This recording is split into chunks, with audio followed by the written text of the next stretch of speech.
Hello everyone. Today we are going to solve question number 9. The last lecture we have seen question number 7 and 8, which was very important with exam point of view. So let us start with question number 9.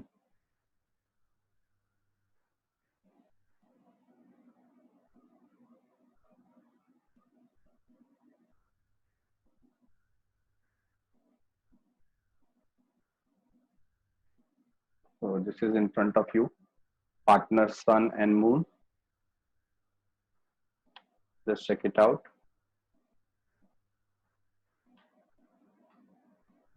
Sun and Moon are partners in partnership firm sharing profit and losses equally. So they are sharing profit and losses in equal proportion. If they haven't said that, then as well we have considered the same. अगर इसमें कुछ बोला नहीं गया होता regarding profit sharing ratio, then as well we have taken it equally. ठीक है, तो बोल दिया, बहुत अच्छी बात है. You are required to give effect of the adjustment with the help of the following information. तो हमें adjustment का effect देना है. तो first of all let us understand land and building asset, furniture asset, machinery asset. Machinery देखो यहाँ पर बताया गया है is purchased on 1st July. The whole machinery of rupees 40,000 is purchased on 1st July. July, August, September, October, November, December, January, February, March. ठीक है ना, तो मार्च तक, अब तो मार्च अगर हम लोग देखते हैं तो we have utilized this machinery only for 9 months. तो ये जो depreciation इसके ऊपर कैलकुलेट होगा, that we are going to calculate for 9 months only. ठीक है, goodwill is given, asset, wages. तो लेटेस्ट चेक इसके अंदर ट्रेडिंग अकाउंट वगैरह बनाना है या नहीं बनाना है, बट वेजेस है तो कहाँ जाएगा, ट्रेडिंग अकाउंट में. करंट अकाउंट का डिटेल दिया है मून 4,000, लेकिन ये कहाँ है, देखो ये डेबिट में दिया है. If any balance related to partner is given in debit, ठीक है ना, जैसे करंट अकाउंट दिया हुआ है तो it shows us a negative balance. अगर वो क्रेडिट बैलेंस होता तो पॉजिटिव बैलेंस होता. Just like you can see here current account of son, तो ये कहाँ दिया है, क्रेडिट साइड में दिया हुआ है. ठीक है, तो ये पॉजिटिव बैलेंस है. तो ऐसे भी हमको पता है डेबिट वाला डेबिट में, क्रेडिट वाला क्रेडिट में, वैसे हमको बैलेंस ले लेना. तो ये पार्टनर्स करंट अकाउंट जब हम बनाएंगे, हाँ, फिक्स्ड कैपिटल मेथड में पार्टनर्स करंट अकाउंट हम बनाएंगे तो ये डेबिट साइड में जाएगा 4,000. ठीक है, 8% डिवेंचर, ये हमारा क्या है, ये हमारा इन्वेस्टमेंट है, हमने डिवेंचर में इन्वेस्ट करके रखा हुआ है, तो हमको उस पर 8% मिलने वाला है. क्या मिलने वाला है, इंटरेस्ट. तो ये जो इंटरेस्ट है कितने मंथ का कैलकुलेट होगा, अक्टूबर दिया हुआ है यहाँ पर, 1 अक्टूबर, अक्टूबर, नवंबर, दिसंबर, जनवरी, फरवरी, मार्च. तो 6 मंथ का हमको इसके ऊपर क्या करना है, कैलकुलेशन करना है इंटरेस्ट. ठीक है, अच्छा क्या होगा उस इंटरेस्ट का, इस डिवेंचर में ऐड कर देंगे बैलेंस शीट एसेट साइड. और दूसरा इफेक्ट, क्योंकि ये रिसीवेबल है तो profit and loss account credit side में आना चाहिए. ठीक है, provident fund investment, provident fund investment. अच्छा, इसमें आप देखेंगे यहां पर प्रोविडेंट फंड यहां पर भी दिया हुआ है और प्रोविडेंट फंड इन्वेस्टमेंट यहां पर भी दिया हुआ है. तो पहले हम लोग प्रोविडेंट फंड का ट्रीटमेंट समझ लेते हैं कि प्रोविडेंट फंड होता क्या है. तो फ्रेंड्स, प्रोविडेंट फंड ये एम्प्लॉयज के लिए है. जो ऑर्गेनाइजेशन में एम्प्लॉय काम करते हैं वो अपना पूरा जीवन किसी ऑर्गेनाइजेशन को दे देते हैं, क्योंकि वो अपने डे का जो 24 आवर्स है उसमें से मोर देन 10 to 12 आवर्स कहाँ काम कर रहे हैं, ऑफिस में काम कर रहे हैं, ऑर्गेनाइजेशन में काम कर रहे हैं. ठीक है, और at the time of retirement जब उनका एज 60-65 का हो जाता है एंड दे गेट रिटायर्ड, तो रिटायरमेंट के टाइम पे अब तो उनकी कैपेसिटी नहीं है कुछ अर्न करने की, कहीं और जॉब करने की. तो ऐसे टाइम पे ऑर्गेनाइजेशन ने कुछ एक लमसम अमाउंट अपने एम्प्लॉय को देना चाहिए. तो इसी की तैयारी के लिए प्रोविडेंट फंड किया जाता है. तो होता क्या है प्रोविडेंट फंड, फॉर एग्जाम्पल मैं एक एम्प्लॉय हूं और मेरा जो बेसिक सैलरी है वो है 10,000. मैं एक एग्जाम्पल ले लेता हूं. ठीक है, तो 10,000 मेरा बेसिक सैलरी है. अब इस सैलरी के अंदर मेरा एम्प्लॉयर, मेरा बॉस, मेरा जो ऑर्गेनाइजेशन का ओनर है वो मुझको बोलता है कि भाई हम चाहते हैं कि आपके अकाउंट से एक फिक्स्ड अमाउंट हम डिडक्ट करेंगे. फॉर एग्जाम्पल 1000 रुपीज, ठीक है, और उतना ही अमाउंट हम भी देंगे।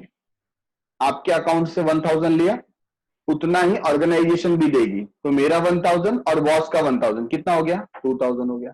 अब ये 2000 वो क्या कर देंगे, कहीं इन्वेस्ट कर देंगे, और ऐसा वो क्या करेंगे, एवरी मंथ, हर महीने मेरे अकाउंट में से 1000 कटते रहेगा, और उतना ही पैसा कौन दे रहा है, एम्प्लॉयर दे रहा है।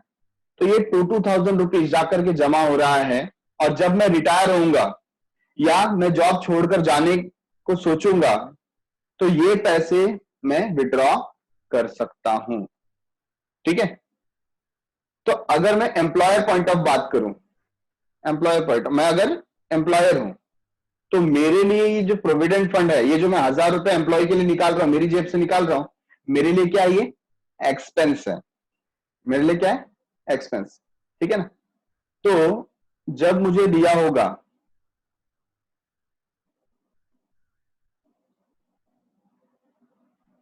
देखो क्या क्या टर्म्स इसके अंदर यूज होते हैं। एक टर्म यूज होगा प्रोविडेंट फंड,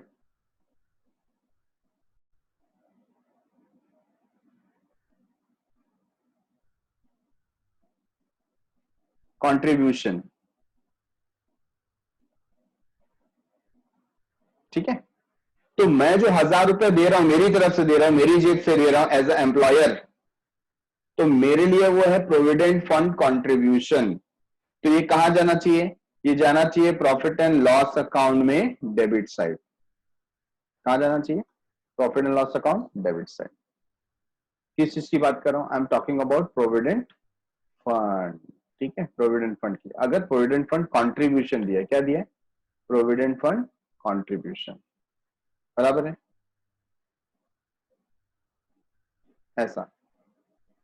दूसरा वर्ड, अगर मुझे दिया है प्रोविडेंट फंड इन्वेस्टमेंट, जैसे यहां पर दिया है प्रोविडेंट फंड इन्वेस्टमेंट, ठीक है।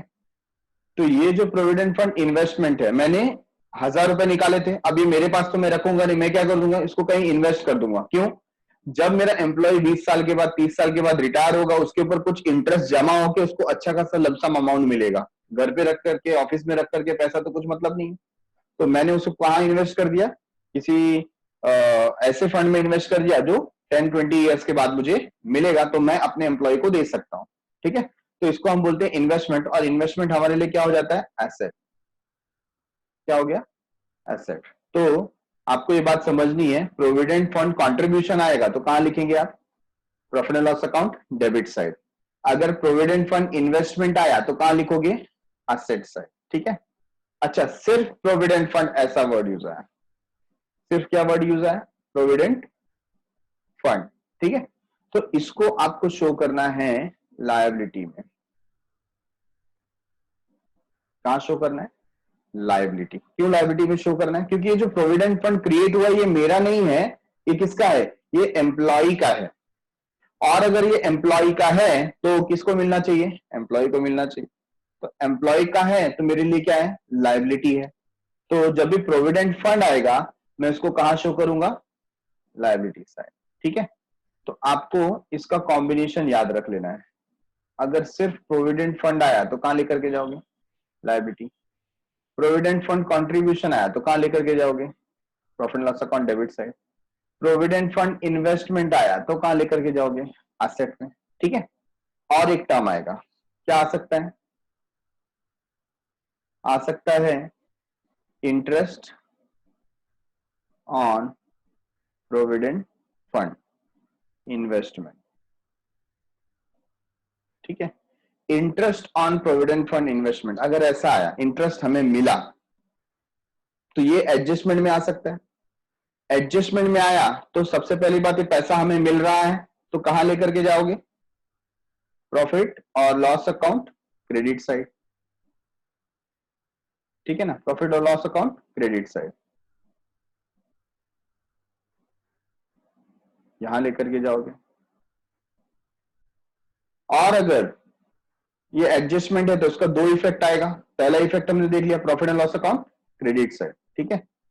और दूसरा इफेक्ट, एंड कहां जाएगा, ये जो प्रोविडेंट फंड था लायबिलिटी में, वहां पर ऐड हो जाएगा, ऐड टू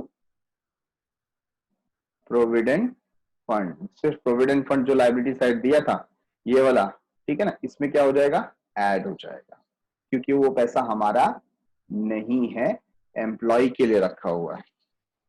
तो आई होप कि ये कंसेप्ट आपको क्लियर हो गया होगा। एक बार हम लोग फिर से दोहरा लेते हैं। I will repeat once again कि 4 टाइप के टर्म्स हमें दे सकते हैं। पहला सिर्फ प्रोविडेंट फंड, ठीक है, फर्स्ट सिर्फ प्रोविडेंट फंड, तो हमारे लिए क्या है, लायबिलिटी है, कहां जाएगा, बैलेंस शीट में, लायबिलिटी साइड। दूसरा आपको बताया गया है provident fund contribution, provident fund contribution, contribution मतलब मैं अपने जेब से पैसा लगा रहा हूं, मेरे लिए क्या है, एक्सपेंस है, एक्सपेंस है तो profit and loss account debit side. तीसरा प्रोविडेंट फंड इन्वेस्टमेंट, मैंने इन्वेस्ट कर दिया वो पैसे, तो आफ्टर 10 ईयर्स 20 ईयर्स जब वो पीरियड खत्म हो जाएगा या जब मेरा एम्प्लॉय रिटायर हो जाएगा वो पैसे मैं वापस लूंगा, तो मेरे लिए क्या हो गया, एसेट हो गया, ठीक है। और last interest on provident fund investment, मुझे इस पे इंटरेस्ट अगर मिल रहा है तो ये इंटरेस्ट मेरा नहीं है, कहां जाएगा, ये जो प्रोविडेंट फंड लायबिलिटी साइड था उसमें ऐड हो जाएगा। और दूसरा effect profit and loss account credit side में चला जाएगा, ठीक है। तो प्रोविडेंट फंड हमें समझ में आ गया।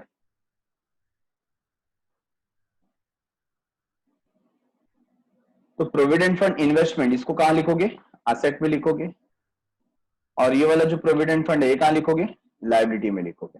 Next stock of postal stamp, सिर्फ पोस्टल स्टैंप होता तो मैं profit and loss account debit में लिखता था, लेकिन ये क्या है, स्टॉक है, स्टॉक है तो मेरे लिए क्या है, एसेट है, ठीक है ना, बाद में फ्यूचर में कभी काम आएगा, इसलिए मेरे लिए क्या है, एसेट है।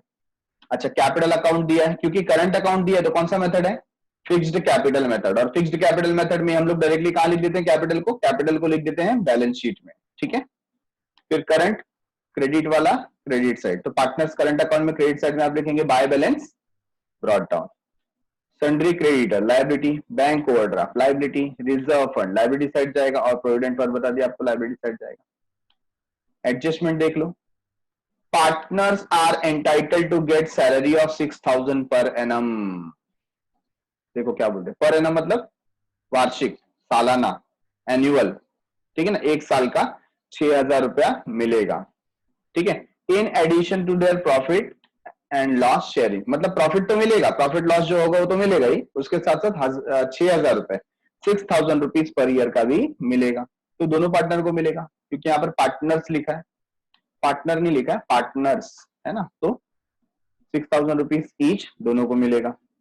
Depreciation on land and building, furniture and machinery, तो 3 आइटम पे है, पहला है लैंड एंड बिल्डिंग, दूसरा है फर्नीचर और तीसरा है मशीनरी, 10%, 5%, 3% रिस्पेक्टिवली, मतलब लैंड एंड बिल्डिंग पे 10%, फर्नीचर पे 5%, मशीनरी पे 3% रिस्पेक्टिवली। जब वर्ड बोला है तो जिस सीक्वेंस में ये है इसी सीक्वेंस में हमको उसका रेट भी रखना है, ठीक है। Interest on capital 5% per annum, interest on capital, तो कैपिटल जो भी इन्होंने इन्वेस्ट किया है, हमने देखा है यहाँ पर सन और मून का 33,500, 33,500 ये इनका क्या है, कैपिटल है, तो इंटरेस्ट इसके ऊपर ही 5% हमें कैलकुलेट करना है, कहाँ जाएगा, पार्टनर्स करंट अकाउंट में क्रेडिट साइड में जाएगा, प्रॉफिट एंड लॉस अकाउंट में डेबिट साइड में जाएगा, ठीक है। Closing stock 60,743, trading account credit side, balance sheet asset side. Wages include 1,000 as advance given to worker, जो वेजेस है ये देखो यहाँ पर वेजेस था 2,000 का, है ना, ये बोल रहे हैं उसमें एडवांस दिया था वर्कर को। अब देखो एडवांस जो दिया है, हमने एडवांस दिया है तो हमारे लिए क्या हो जाता है, असेट, क्यों, क्योंकि नेक्स्ट मंथ का वेजेस उनको देना पड़ेगा नहीं, ठीक है, तो ये एसेट में लेकर के जाएंगे, तो क्या होगा, ये वेजेस हमने जो ट्रेडिंग अकाउंट में 2,000 लिखा है इसमें से 1,000 क्या हो जाएगा माइनस, और क्या लिखेंगे, less advance paid to worker, और ये जो एडवांस का दूसरा इफेक्ट है कहां जाएगा, असेट साइड में जाएगा, वेजेस इन एडवांस करते हैं, ठीक है। Next interest due but not paid, interest देना बाकी है तो आप कहां लेके जाओगे, प्रॉफिट एंड लॉस अकाउंट में डेबिट साइड लेके जाओगे, और दूसरा इफेक्ट लायबिलिटी है तो बैलेंस शीट में लायबिलिटी साइड, ठीक है। टोटल नेट प्रॉफिट अमाउंटेड, देखो बहुत अच्छी बात है, नेट प्रॉफिट दे दिया है, जब नेट प्रॉफिट दे दिया है तो आपको प्रॉफिट एंड लॉस अकाउंट बनाने की जरूरत नहीं, ट्रेडिंग अकाउंट बनाने की जरूरत नहीं, ठीक है, क्योंकि हम ट्रेडिंग और प्रॉफिट लॉस अकाउंट क्यों बनाते हैं, so that we can get net profit, तो इनका रिक्वायरमेंट भी देख लो, क्या रिक्वायरमेंट है, you are required to prepare balance sheet and partners current account only, सिर्फ बोल रहे हैं कि बैलेंस शीट बनाओ, पार्टनर्स करंट अकाउंट बनाओ, ठीक है, और कुछ हमको बनाने की जरूरत नहीं है। तो हमने पूरा क्वेश्चन पढ़ लिया, तो आगे बढ़ते हैं सोल्यूशन की तरफ।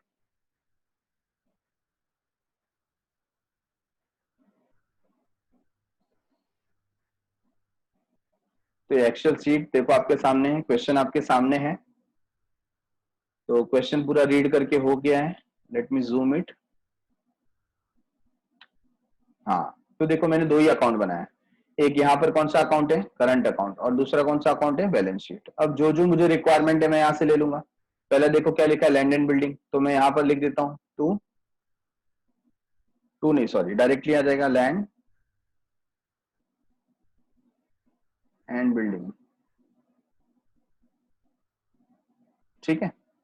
इनर कॉलम में आ जाएगा क्योंकि उस पर क्या है, एडजस्टमेंट है 40,000, तो हम लोग यहाँ पर एडजस्टमेंट के लिए एक लाइन लीव कर देंगे and we will write there depreciation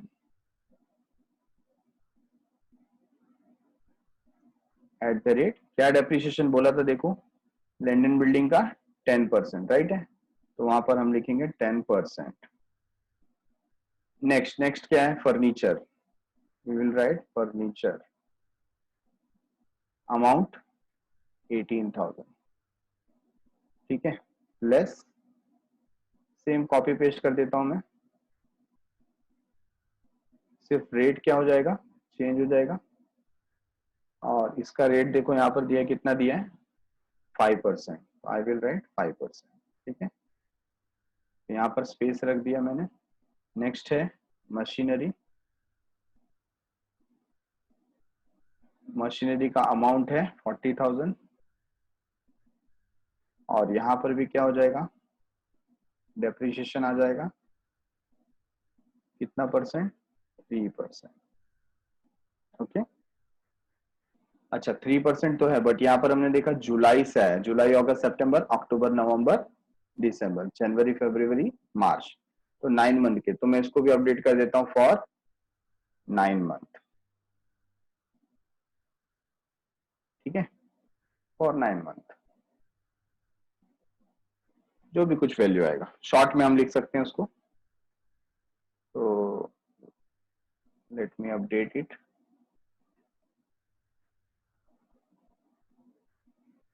बस, ठीक है, तो ये हमने स्पेस रख दिया इसके अंदर। Done with machinery as well, goodwill, goodwill कितना 2,000, गुडविल कोई एडजस्टमेंट नहीं, 2,000 आउटर कॉलम। वेजेस, वेजेस कितना 2,000, अभी ये जो वेजेस है ट्रेडिंग अकाउंट तो हम बना नहीं रहे, तो कहीं पर लिखने की जरूरत नहीं है, ठीक है। Current account, current account moon का कितना है, डेबिट वाला, डेबिट में 4,000, तो देखो यहां पर मैं लिखूंगा टू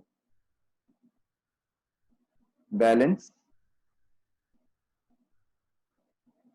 ब्रॉड डाउन, ठीक है, किसका है, मून का है, तो मून के कॉलम में आ जाएगा 4,000, देख सकते हैं यहाँ पे 4,000 लिखा हुआ है, ठीक है। नेक्स्ट 8% डिवेंचर दिया है, तो असेट साइड में आ जाएंगे, वी विल राइट 8% डिवेंचर, ठीक है। डिवेंचर क्या होता है, इन्वेस्टमेंट होता है, हमने इन्वेस्ट करके रखा है, मतलब हमने कंपनी को लोन दे रखा है, कितना दे रखा है, 8,000, और ये कब दिया है, अक्टूबर में, अक्टूबर नवंबर दिसंबर जनवरी फरवरी मार्च, 6 मंथ का क्या मिलेगा, इंटरेस्ट मिलेगा, तो आप क्या करेंगे, ऐड करेंगे, add interest on debenture,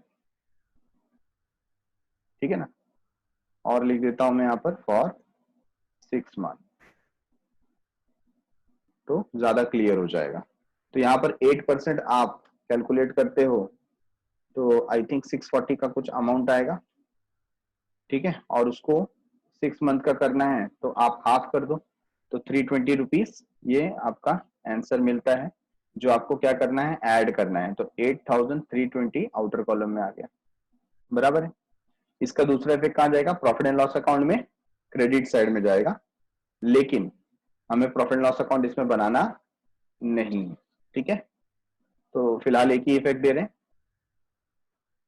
next provident fund investment, मैंने बताया प्रोविडेंट फंड इन्वेस्टमेंट कहाँ जाएगा, एसेट, तो प्रोविडेंट फंड इन्वेस्टमेंट अमाउंट है 3,500। Stock of postal stamp same, stock of postal stamp value is 500, outer column में आ जाएगा। ठीक है, फिर देखो कैपिटल दिया है, कैपिटल मैंने बताया फिक्स्ड कैपिटल मेथड है, तो डायरेक्टली हम बैलेंस शीट में लायबिलिटी साइड में फिक्स्ड कैपिटल लिख देंगे 33,500 एंड 33,500। फिक्स्ड कैपिटल मेथड है तो आपको कोई छेड़छाड़ कैपिटल के साथ करना नहीं है। ठीक है, तो 33,500 और 33,500 कैलकुलेट करेंगे, दिस विल गिव अस 67,000। तो टोटल कैपिटल 67,000 का है, ये हमें आंसर मिला। Okay, next current account son का कितना 6,000। तो देखो यहाँ पर current account by balance brought down son कितना लिखेंगे 6,000। ठीक है, मून का कुछ नहीं, तो वहां पर नील आ जाएगा या डैश कर दो, कोई इश्यू नहीं हो वहां पर। आगे सन्ड्री क्रेडिट दिया 25,000, तो हम लोग लायबिलिटी साइड में आ जाएंगे, सन्ड्री क्रेडिटर्स अमाउंट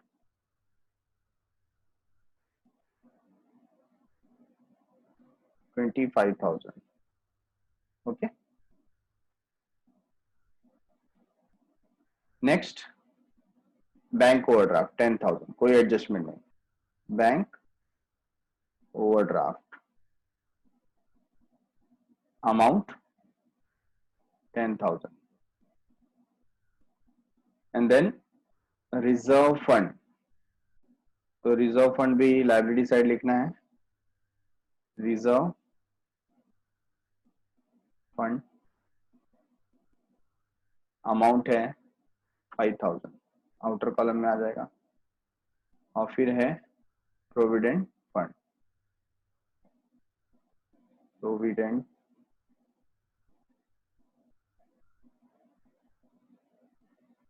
कोई एडजस्टमेंट नहीं है प्रोविडेंट फंड के ऊपर, 5,000 आउटर कॉलम।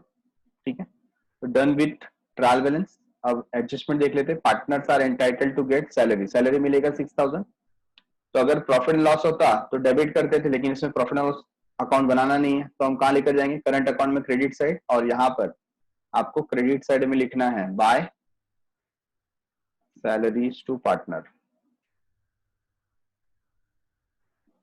ठीक है, 6,000 एंड 6,000, तो डन विद दिस।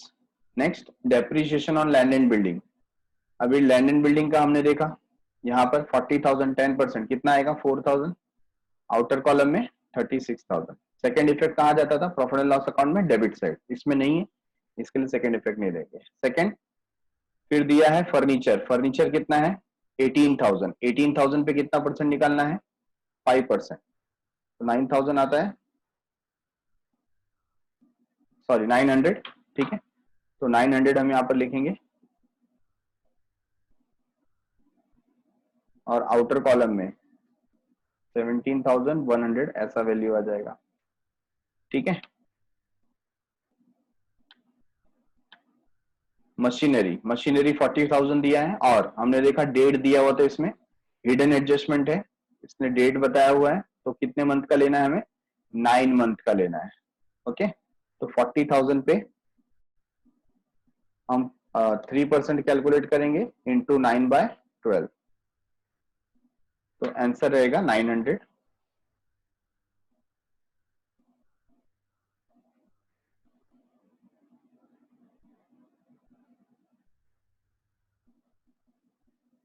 तो माइनस कर देते हैं and we will get 39,100।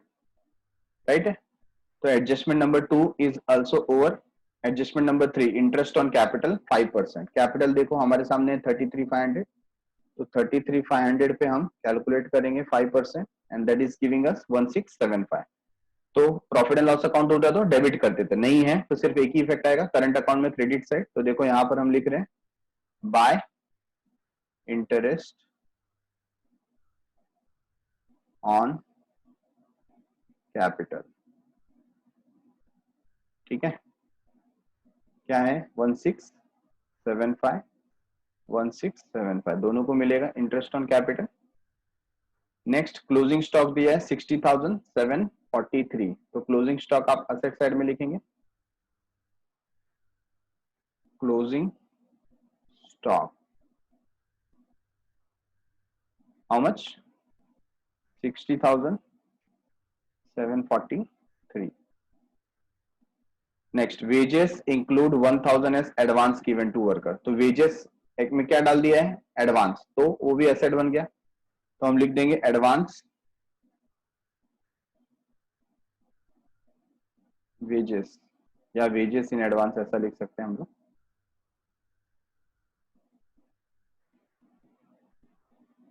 Wages in advance कितना 1000। Second effect PNL account debit, trading account debit side में वेजेस में से लेस हो जाएगा, लेकिन ट्रेडिंग अकाउंट हम बना रहे नहीं है। ठीक है, 6 interest due but not paid, interest due interest पे करना बाकी है तो लायबिलिटी है, लायबिलिटी साइड में लिख देंगे, एक ही इफेक्ट आएगा। दूसरा इफेक्ट कहां आता था, कहां आता था profit loss account debit side. ठीक है, तो यहां लिखेंगे इंटरेस्ट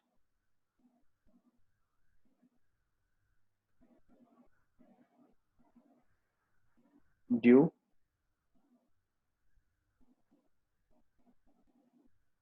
बट नॉट पेड, या आउटस्टैंडिंग इंटरेस्ट हम लोग ऐसा बोल सकते हैं। ठीक है, इंटरेस्ट ड्यू कितना amount 800। Next total net profit amounted 38,113, तो नेट प्रॉफिट हम इक्वली डिस्ट्रीब्यूट कर देंगे, 38,113 इक्वली के लिए डिवाइड बाय 2 कर दो and you will get the answer. यहाँ पर देखो नेट प्रॉफिट लिखा हुआ है, तो करंट अकाउंट में ले जाकर के आपको लिखना है। ठीक है, यहाँ पर लिखना है आपको, तो 19057 19056, 1 रुपए का फर्क है, आप किसी में से भी 1 रुपए कम ज्यादा ऐसा कर सकते हैं, so that we can get correct answer, और डेसिमल में आप ना लें तो आपका कैलकुलेशन ज्यादा इजी हो जाएगा। ठीक है, तो यहाँ पे सारा जो ट्रीटमेंट देना था हमने फिनिश कर लिया। तो मून का कैलकुलेशन करते हैं, वो उसका जो टोटल है देखो 26,731 दे रहा है, तो 26,731 26,731 और उसमें से 4000 माइनस कर देंगे, तो 22,731 ये फिगर बचता है, बराबर है। इसका टोटल ले लेते हैं 32,732 32,732, यहाँ पर भी 32,732, और बैलेंस में कुछ माइनस करने के लिए नहीं है, तो सेम वैल्यू आ जाएगा 32,732। अब इसको हम यहाँ पर रिकॉर्ड कर देंगे 22,731 and we will take the total है 55,463। so let us check answer is correct or not। Balance sheet का टोटल और 32,731 22,732, यस ये तो करेक्ट है, सिर्फ 1 रुपए का फर्क आ गया इधर उधर, वो चलता है, उसमें कोई दिक्कत की बात नहीं है। देखो यहाँ पर टोटल जो हमको मिला है वो है 168,263, और यहाँ पर भी सेम टोटल मिल रहा है, that means we are correct. तो हम लिख देंगे 168,263